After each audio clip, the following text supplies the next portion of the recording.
மனித நாகரிகத்தின் பரிணாம வளர்ச்சியில் பணம் அதன் பல்வேறு வடிவங்களில் முக்கிய பங்கு வகித்துள்ளது. Nothing but money is sweeter than honey அப்படின்னு சொன்னார் பெஞ்சமின் ஃப்ராங்க்லின். இந்த வீடியோவில் நான் ஆரம்பகால பண்டமாற்று முறைகள்லேருந்து நவீன டிஜிட்டல் நாணயங்கள் வரைக்கும் உள்ள பணத்தின் பரிணாம வளர்ச்சியை பற்றி பேச போகிறேன். Mani's evolutionary journey. உலகில் பணம் இன்றி அணுவும் அசையாது. பணம் என்ற ஒற்றை சொல்லுக்குள் தான் இந்த உலகம் கட்டுப்பட்டு கிடக்கிறது. ஆங்கிலத்தில் பார்ட்டர் என்று அழைக்கப்படும் பண்டமாற்று முறையில்தான் அடிமைகள் முதல் ஆட்டுக்குட்டி வரை வியாபாரம் என்பது அடங்கி இருந்தது. காலப்போக்கில் வணிகம் என்பது பெருக்கமடைந்து நவீன முறையை நோக்கி மெல்ல மெல்ல நகரத் தொடங்கியதும் இந்த பண்டமாற்று முறையில் பல சிக்கல்கள் எழத் தொடங்கின. தேவைப்படும் பொருள் கிடைக்காமலும் அதிக உற்பத்தியான பொருட்கள் தேங்குவதாலும் இதற்கான மாற்று வழிகளை நோக்கி மனிதர்கள் சிந்திக்க தொடங்கினர். இந்த சூழலில்தான் உலகம் முழுவதும் ஆங்காங்கே ஏராளமான அளவில் குறுநில மன்னர்களின் அரசு அமைப்புகள் முளைக்கத் தொடங்கின. அப்போது முதல் பண்டமாற்று முறை என்பது மெல்ல மெல்ல மறையத் தொடங்கியது. கிமு 700ஆம் ஆண்டு வாக்கில் தற்போது துருக்கியின் மேற்கு பகுதியில் அமைந்துள்ள லிடியா நாட்டில்தான் நாணயம் அறிமுகப்படுத்தப்பட்டது. லிடியா நாட்டு மன்னரான கைஜாஸ் என்பவர் எலக்ட்ரான் என்ற பெயரில் நாணயத்தை புழக்கத்துக்கு கொண்டு வந்தது தான் பணம் தோன்றியதோட தொடக்க வரலாறாக கூறப்படுகிறது. இந்த எலக்ட்ரான் நாணயம் 25 விழுக்காடு வெள்ளியும் 75 விழுக்காடு தங்கமும் கலந்த கலவையாக இருந்தது. நாணய பயன்பாடு வசதியாக இருந்ததால் இந்த எலக்ட்ரான் நாணயம் கொடுக்கல் வாங்கல் வியாபாரத்தில் நீண்ட நாட்கள் புழக்கத்தில் இருந்தது. அந்த வகையில் இந்திய எல்லைக்குள்ளும் நாணய செலாவணி வெற்றிகரமாக உள்ளே புகுந்தது. கிமு 6ஆம் நூற்றாண்டின் வேத காலத்தில் தோன்றிய மகாஜனபதாஸ் அரசு தங்கம் வெள்ளியால் உருவாக்கப்பட்ட நாணயங்களை அறிமுகப்படுத்தியது. அடுத்ததாக மௌரியர் காலத்தில் ருபயாங்கிற பேரில் அடுத்தடுத்து பல நாணயங்கள் வெளியிடப்பட்டதாக கௌடில்யர் எழுதிய அர்த்தசாஸ்திரங்கிற நூலில் பதிவாகி இருக்கு. இதே போல் சேர சோழ பாண்டியர்களோட நாணயத்தில் ஒரு புறத்தில் வில், அம்பு, புலி, மீன் போன்ற சின்னங்களையும் மறுபுறத்தில் யானையின் உருவத்தையும் பொறித்த நாணயங்களை வெளியிட்டிருக்காங்க. சில நாணயங்களில் கொல்லிப்புற, குட்டுவன், கோரை, மாகோதை என்றெல்லாம் பிராமி எழுத்துகள் பொறிக்கப்பட்டுள்ளன.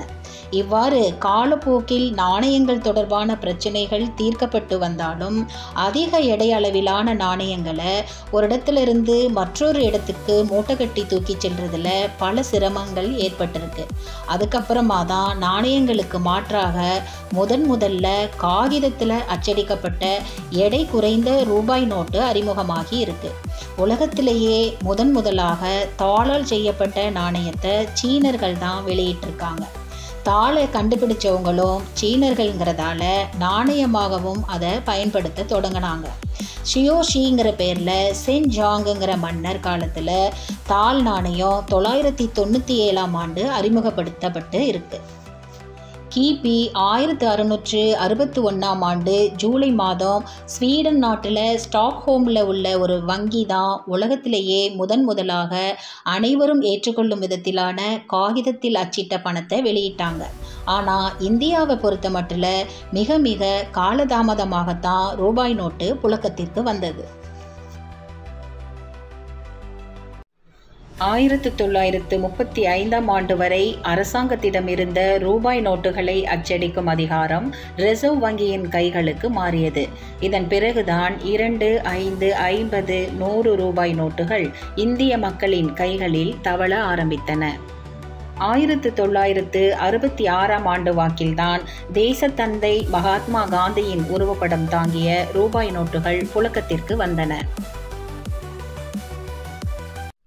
உலகின் ஒரு மூலையிலிருந்து மற்றொரு மூலைக்கு ஒரு நொடிக்கும் குறைவான நேரத்தில் பல கோடி மதிப்புள்ள பணத்தை மடைமாற்றம் செய்யப்படுவது விஞ்ஞானத்தின் விந்தை ஆகிவிட்டது.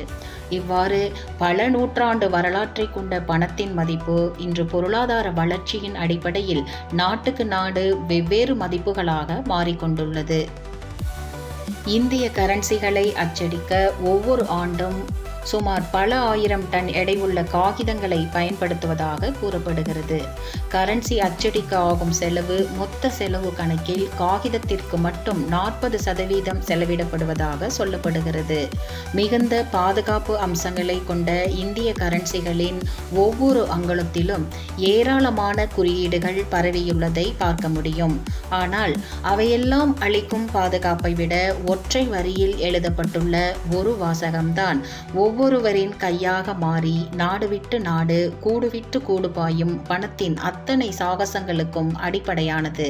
அந்த வாசகம்தான் நாணயத்தில் I promise to pay the bearer sum of rupees என்று அச்சடிக்கப்பட்டு அதன் கீழ் இந்திய ரிசர்வ் வங்கியின் ஆளுநர் கையெழுத்து இடப்படுகிறது. அடுத்ததாக நெகிழி பணம், பிளாஸ்டிக் மணி. நெகிழி பணம் நடைமுறையில் உள்ள காகித பணத்திற்கு ஒரு மாற்றாகும். தினந்தோறும் பயன்படுத்தும் வகையில் நெகிழி அட்டையால் உருவாக்கப்பட்டிருப்பதால் இது நெகிழி பணம் என்று அழைக்கப்படுகிறது. ரொக்க அட்டை, கடன் அட்டை, பற்று அட்டை, முன்கூட்டியே பணம் செலுத்தப்பட்ட அட்டை, வணிக நிறுவன அட்டை, அந்நிய செலாவணி அட்டை மற்றும் சூட்டிகை அட்டை என்று நெகிழி பணம் பல்வேறு வடிவங்களில் வந்து கொண்டிருக்கிறது. பரிவர்த்தனைக்காக ரொக்க பணம் கையில் கொண்டு வருவதை தவிர்ப்பதுதான் இவ்வகை பணத்தினுடைய நோக்கமாகும். அடுத்ததாக மெய்நிகர் பணம், கிரிப்டோ கரன்சி. மைய வங்கியை சாராமல் பணப்பெருக்கத்தை சீர் செய்தல் மற்றும் நிதி மாற்றத்தை சரிபார்த்தல் போன்ற சுதந்திரம் கொண்ட டிஜிட்டல் நாணயங்கள் மெய்நிகர் பணம் என்று அழைக்கப்படுகிறது. பிட்காயின் போன்ற பரவலாக்கப்பட்ட பணம் தனிநபர் சொத்துக்கள் கட்டுப்பாட்டுக்குள்ளும் கையகப்படுத்துதலுக்குள்ளும் உட்படாமல் இருக்க ஒரு வழிமுறையாக பயன்படுத்தப்படுகிறது.